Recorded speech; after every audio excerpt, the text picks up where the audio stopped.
जिले की अंता विधानसभा सीट पर उपचुनाव अब त्रिकोणीय हो गया है, लेकिन इसमें से एक कोण कांग्रेस प्रत्याशी प्रमोद जैन भाया का चुनावी समीकरण बिगाड़ता दिख रहा है।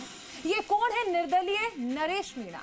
वैसे तो 12 में कांग्रेस और भाया को लेकर कहा जाता है कि भाया ही कांग्रेस है और कांग्रेस ही भाया है, लेकिन बीजेपी के साथ निर्दलीय नरेश मीणा ने कांग्रेसी उम्मीदवार की स्थिति को डामाडोल कर दिया है।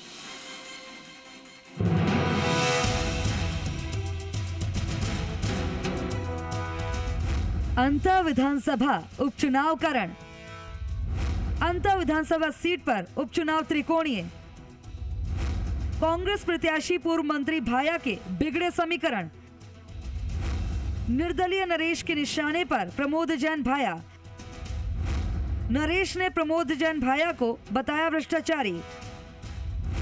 बीजेपी प्रत्याशी मोरपाल सुमन की सौम्य छवि। नरेश मीणा पहले भी चुनाव मैदान में उतरकर काफी अधिक वोट हासिल कर चुके हैं, लेकिन इस बार चूंकि बीजेपी ने साफ छवि के प्रत्याशी मोरपाल सुमन को टिकट देकर भाया की स्थिति को और खराब कर दिया है। एक तरफ मोरपाल अपने निर्विवाद छवि के चलते भाया पर भारी पड़ रहे हैं, तो दूसरी तरफ जातिगत समीकरणों में सेंध लगाकर नरेश मीणा ने कांग्रेसी वजूद को हिला डाला है।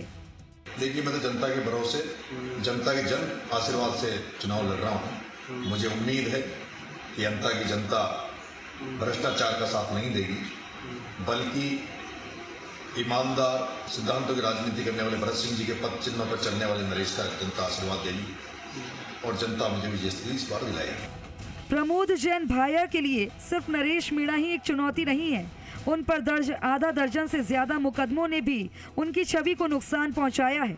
पहले भी कांग्रेस के ही वरिष्ठ नेता भरत सिंह कुंदनपुर प्रमोद जैन भाया की कथित भ्रष्टाचारी छवि को लेकर सवाल उठाते रहे हैं। हालांकि प्रमोद जैन भाया अपने ऊपर दर्ज मुकदमों को राजनीति से प्रेरित बताकर अपनी छवि सुधारने की कोशिशें भी कर रहे हैं।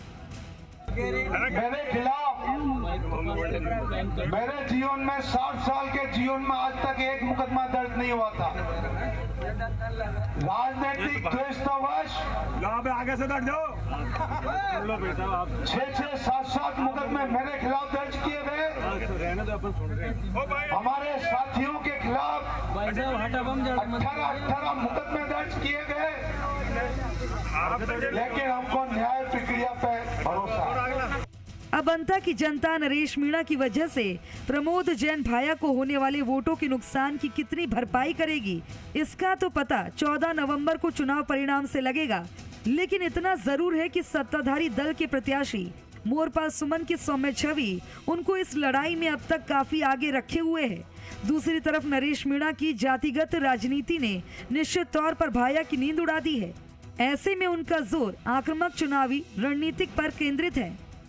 प्रमोद जैन भाया यानी समूची कांग्रेस, नरेश मीणा यानी जातिगत समीकरणों में उस्ताद प्रत्याशी और त्रिकोण के तीसरे कोण पर मोरपाल सुमन यानी बीजेपी प्रत्याशी। अब सुमन की नैया सत्ता के सहारे पार होगी या नरेश मीणा प्रमोद जैन भाया को नुकसान पहुंचाकर बीजेपी को फायदा पहुंचाएंगे।